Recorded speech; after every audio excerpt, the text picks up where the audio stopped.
Praise the lord. ఈరోజు దేవుని వాగ్దానము. యెహోవాను బట్టి సంతోషించుము, ఆయన నీ హృదయ వాంఛలను తీర్చును. కీర్తనల గ్రంథము 37వ అధ్యాయము 4వ వచనం. మీరు యెహోవాయందు ఆనందించెదరు. మీరు ఆయనను చూడకపోయినను ఆయనను ప్రేమించుచున్నారు. ఇప్పుడు ఆయనను కన్నులార చూడకయే విశ్వసించుచున్నారు. కనుక మీ విశ్వాసమునకు ప్రతిఫలముగా ఆశీర్వాదమును పొందుకుంటారు.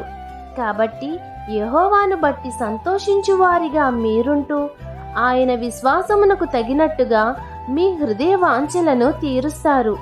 ప్రతిరోజు ప్రార్థన ద్వారా బలమును పొందుకునేవారిగా మీరుండాలని కోరుకుంటూ దేవుని సువార్త పరిచర్యలో మీ సహోదరి. ఆమేన్. God bless you.